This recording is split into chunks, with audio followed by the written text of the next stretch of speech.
Okay, good morning. Thank you. Good afternoon already.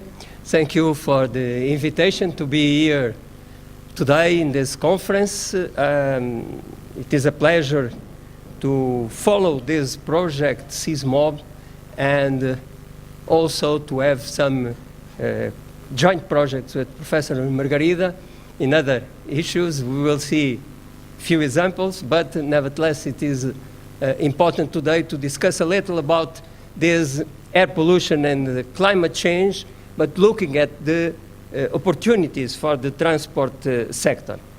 Well, my colleagues Sandra and Sylvia are somewhere in the room.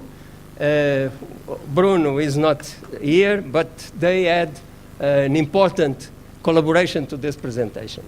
Well, air pollution, everybody knows, but it is important to identify that PM10 concentrations nearly all over Europe, not only south, but even in northern countries, are above the legislated limits. It is for sure one of the critical pollutants that we have, and it comes mostly from traffic.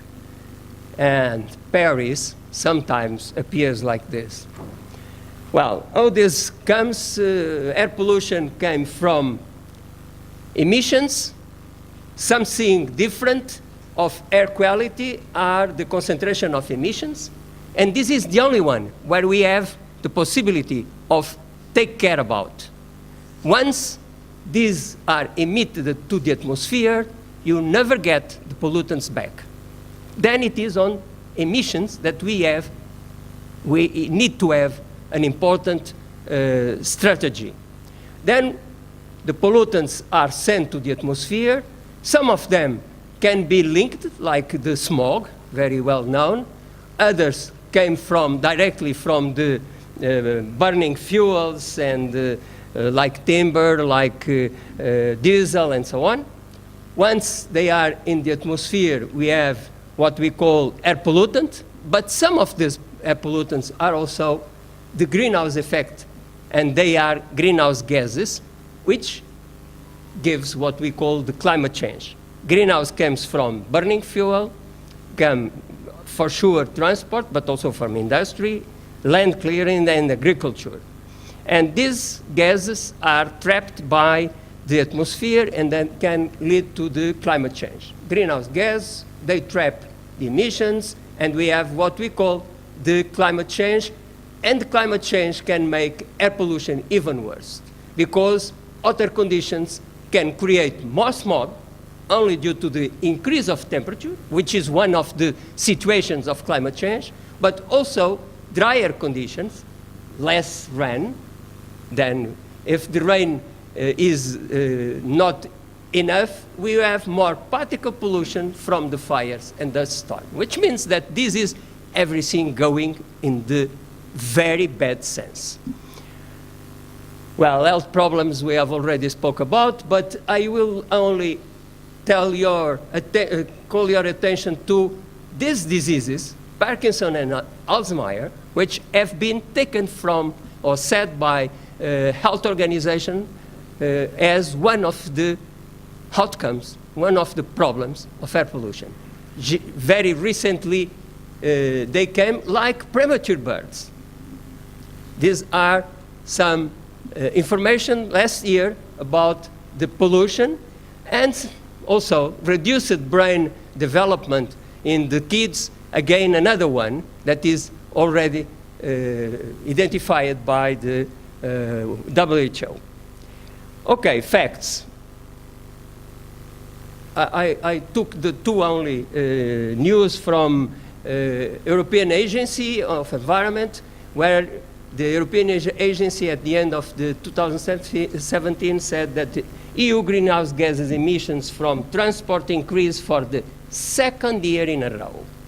From a period of 2008 till 2013, there was a small decrease of the emissions due to the economic crisis, but immediately after, it is increasing. Technology have been updated. A lot of information, a lot of new techniques have been put on the cars, but the number of cars have increased, the number of people using cars have increased, and the emissions have increased. And also, another situation that is critical is the noise pollution. Second, now is one of the worst situations in Europe is the noise pollution, more than the air pollution, affecting more people. It is not more in the sense that we can compare values from one to the other, but the effects on people are worse from noise than from the air.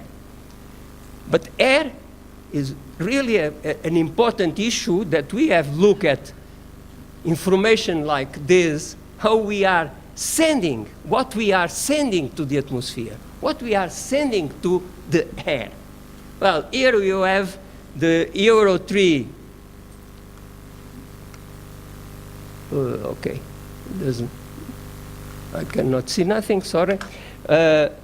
From Euro 3 to Euro 6 regulation, and the comparison between petrol and diesel vehicles. As you can see from here, the emissions, this is Euro emissions limit and real-world measurement values. First of all, what we can see is that the emissions from diesel are 3 to 4 times bigger than that accepted for petrol. We knew that. But what it is interesting to see is that the real measurements, the strong blue, are much bigger than that is claimed by Euro emission limits, which means that we are far away from the regulation. Cars were already permitted to emit 3 times much NOx than petrol, diesel ones, and also the NOx emissions from diesel cars have not improved much, which means that the reductions have not been as large as planned in the legislation. And we know what happened with 2 years ago with all this situation where the emissions from cars were much higher than indicated by the constructor, by the companies. This is why we need really to have another approach. Technological measures are not enough. We need really to think about out of the box. They are not enough because we don't have the people involved. Let's see. Well, only 3 projects, and I will be very brief in the cruise because Professor Margarida will present just after me. But Smart Decision was a project coordinated by Professor Margarida, and where we have been involved. Smart Decision was intelligent vehicle routing system for enhanced air quality in urban areas, and the idea was to develop a set of eco-traffic management strategies and eco-routing applications. And Cruise is a progress on Smart Decision, and we are involved in the third one, Clare City, which is a Horizon 2020 project. Interesting one because it's citizen-led air pollution reduction in cities. The sense that we need to put cities as the citizens as an important part of the problem, and not only they have been affected. Especially this for the long-term preoccupations. Well, Smart Decision, very briefly, it was to develop a decision support information system that characterized urban mobility and helping drivers to choose the best route for a certain trip using different factors like time, traffic congestion, fuel use, emissions. And with the approach that we have presented during the project and developed during the project, multi-scale application for emissions and fuel consumption estimation, then linked this with the microscopic traffic and emission model, and route choice traffic assignment under the environmental conditions, and finally, we got this multi-scale air quality modeling, where the people could choose the best route from Aveiro to Porto. It was easy like this. Where we go? By national, by 829, or by 81. Now, this is a typical situation for our country. We have two big highways, 500 meters away, one from the other, starting from the same point, arriving to the same point. Okay? Someone said that our highways needed to be rethinking. Okay, then the results from Smart City was the tool to help the traffic assignment in a certain corridor more efficiently and environmentally friendly, in the sense that we could choose to avoid highways or the shorter travel time, the fastest route, fastest route, the low-cost route, a lower pollutant emissions or less impact on human health and so on. And this was contributing to something like you choose the road from here to Porto, and we can see in different parts of this road what are the situation, and if you want to go for that because you are in a very hurry, and then you need to pass quick, or if you want to not breathe that quantity of polluted air. By the way, you know that a person, this is a parenthesis, a person usually takes some solid and liquid food, about 2 kilos per day. There are anybody that knows? You too, don't answer. There are anybody that knows how many kilos of air you breathe by day? Okay? 18 kilos. 18, 1-8. But if you are running, you can go up to 70 kilos. 70. This is why air is also a natural resource, quite important, like water, like the others. And this is something that we need to put in our mind. We are dealing with a natural resource that is called air. And we need it. If someone inside the room has some doubts, please try not to breathe during 5 minutes. Okay, you have already the answer. Well, the cruise, I will tell you very briefly. The project is designed as a conceptual methodology for assigning a link-based indicator to evaluate different traffic-related externalities adjusted to the local context of vulnerability. And those externalities are economic, environment, and this is why also noise is here as a specific situation. Well, in the different parts of the project, designing the conceptual methodology or improving the interoperability between traffic models and new sources of data, the development, integration, and validation of traffic models is here where we enter for air quality models at local scale. Why local scale?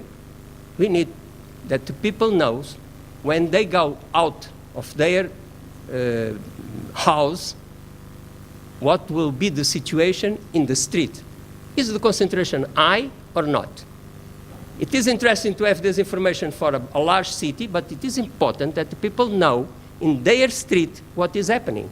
And this is why we are using these local scale models.